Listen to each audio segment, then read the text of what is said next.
Welcome to Fabric Wisdom, a storytelling journey by Sena Nukunu.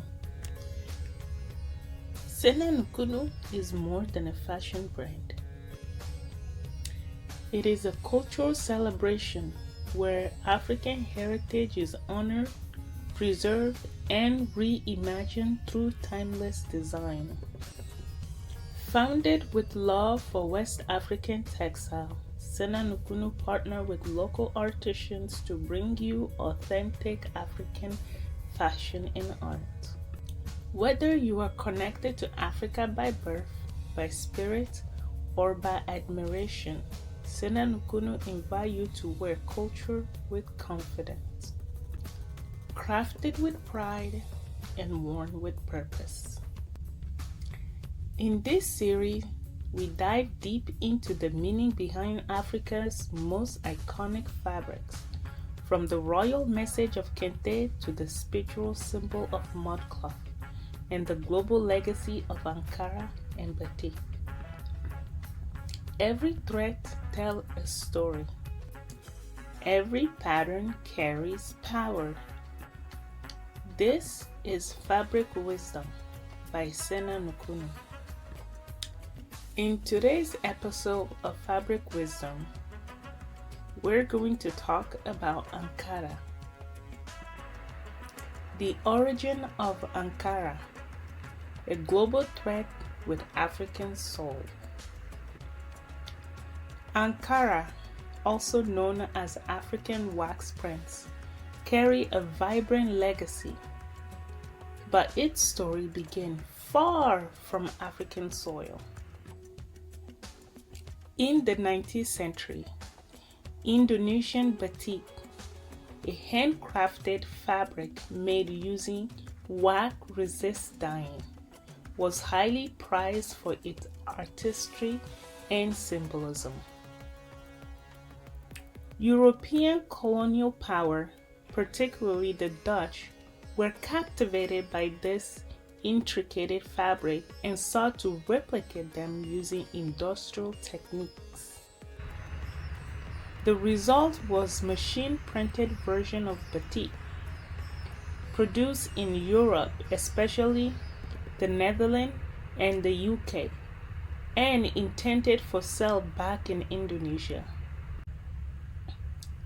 But the machine-made cloth lacked the spiritual nuisance and texture of traditional batik and was rejected by many Indonesians. However, when this wax-printed textile reached the port of West Africa, they found a new home. African markets embraced the bold colors, symmetrical pattern, and the versatility of the fabric. Over time, the region didn't just adapt the fabric, it transformed it. West African women became tastemakers, assigning names and meanings to each pattern, tying them to folklore, status, politics, proverbs, love, and even social commentary. The fabric evolved into a powerful tool of expression with designs that could communicate message without speaking a word. Ankara became more than fabric, it became a language. Now, let's dive into Ankara in the 20th century Africa, a fabric of transformation.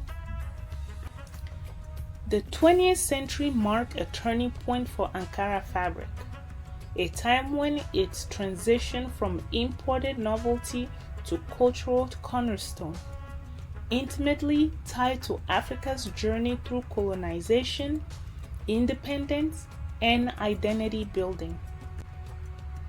1. The early 1900s, European imports, African adaptation. In the early 20th century, wax-resist print textile, inspired by Indonesians, batik, were imported into West Africa by European companies like Velasco, which are from the Netherlands, ABC Wax are from the UK, and HKM from Germany. These machine-made fabrics were affordable, durable, and visually striking, featuring bright color and geometric patterns that resonate with African aesthetic traditions.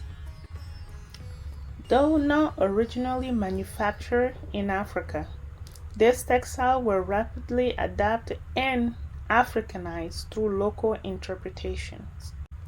Traders, especially West African women known as Nana Bens in Togo and Benin, play a key role in marketing these prints, assigning them name and attaching storied and proverb to them.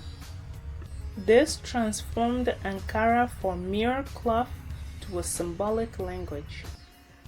2.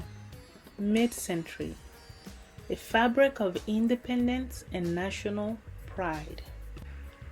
By the 1950s to 1970s, as Africa's nation fought for and achieved independence, Ankara became a visual statement of cultural pride and anti-colonial identity. Wearing African prints, even though still manufactured in Europe, was a way to reject colonial dress codes and affirm indigenous heritage. Ankara designs from this era, 1950 to the 70s, were often linked to national symbols, independence leaders, or Pan-Africa ideas. It became common to see prints bearing portraits of Kwame Nkrumah or symbol of freedom movement, worn proudly at rallies, parades, and ceremonies. In Ghana, Nigeria, and beyond, local manufacturing efforts began. Factories like GTP, Ghana Textile Printing, and Nichimtech in Nigeria were established with government support to reduce reliance on imports. This gave rise to more African-controlled designs and production. 3. The 70s through the 80s. Economic shift and cultural explosion. By the 1970s and 1980s, Ankara was deeply woven into everyday's life. It became standard for weddings, funeral, naming ceremony, school uniforms, and church attires. Tailors flourished across the continent, innovating countless styles, from agbadas and arobuba to kaba and slits and fitted dress.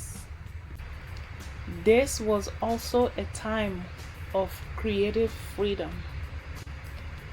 Ankara prints exploded with floral, abstract, and figurative motifs, and fashion became increasingly customized. Families wore matching outfit, also known as asoebi, a Yoruba tradition that grew across borders as a show of unity and elegance during social events. However, the 1980s also brought economic decline and foreign competition. With structural adjustment programs imposed by global lenders, many African textile factories closed due to cheap import from Asia.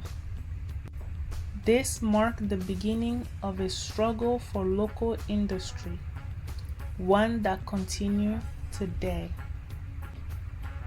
4. The late 20th century, Diaspora, fashion, and reclamation. By the late 1990s, Ankara began to cross oceans once again, this time with Africans in the diaspora who carried their fabric and tradition to the UK, US, France, and beyond. It appears in African church, culture festival, and growing Afrocentric movement that celebrate Black identity through dress. At the same time, African designers began making waves internationally, merging traditional Ankara prints with Western cut, streetwear, and couture fashion. Designers like Oumou Sy from Senegal and Folek Florent Kuka or Tiffany Ember from Nigeria helped push Ankara onto runways and into global consciousness. In summary, the 20th century saw Ankara rise from foreign textile to cultural cornerstone, not just worn, but named, narrated, and owned by Africans. Ankara became part of everyday life, political expression, economic survival, and artistic innovation. A cloth that dressed a continent through joy, struggle, and rebirth. Ankara in Africa today, a modern symbol of identity, style, and resistance. Ankara is no longer just a fabric, it is a powerful cultural force. Today, across Africa, Ankara is everywhere, from the bustling market of Lagos to the runway of Dakar Fashion Week. It is worn at weddings, graduation, naming ceremonies, Sunday services, independence celebration, and protest. For many, it's not just fashion, but an outward expression of pride, resistance, and self-definition. A symbol of unity and diversity. Though its patterns and print are standardized during manufacturing, Ankara is anything but uniform. Different regions interpreted Ankara differently, blending it with their traditional attires. In Ghana, it may be sewn into gaba and slet. In Nigeria, into bubu or headwrap. In Senegal, as a grand bubu or fitted dress with matching headwrap. Each style tells a different story, but they all celebrate heritage. Name patterns, living stories. In many communities, Ankara prints are named, often inspired by real-life events, celebrity, sayings, or political messages. A fabric might be called Oba is watching, or My husband is capable, giving each cloth a voice of its own. Women chose prints based not only on colors or style, but also on what the fabric says. This oral narrative functions has kept Ankara connected to African story traditions, blending fashion with folklore. Ankara is a tool of empowerment. Ankara also plays a vital economic role. Local tailors, designers, and traders rely on its popularity to earn a living. For many, especially women, Ankara fashion has opened up a pathway of entrepreneurship, from informal roadside seamstress to international fashion houses. It is also used in youth empowerment and education programs, where teaching sewing and design with Ankara became a bridge to job creation and cultural pride. Ankara, a global influence, local ownership. Ankara has gone global, but Africa is reclaiming the narrative. Though much of the fabric is still manufactured in places like China and the Netherlands, there is a growing demand for locally printed Ankara. Brands like Velisco, which is a Dutch-owned but widely worn in Africa, the Viva, GTP, and Wooden are being matched by African-owned businesses that want to return control of the narrative and the profit to African hands. Ankara in pop culture and protest. Modern African artists, musicians, and activists use Ankara in a bold new way. It's not unusual to see pop star wearing Ankara suit, student donning Ankara backpack, or protester wrapping Ankara around their head as a symbol of solidarity. In this way, Ankara acts as a badge of identity, a tool of resistance, and a celebration of Africanness. Ankara, a global thread with an African soul. Thank you for joining us on our second episode of Fabric Wisdom by Sena Nukunu. Ankara, a global thread with an African soul.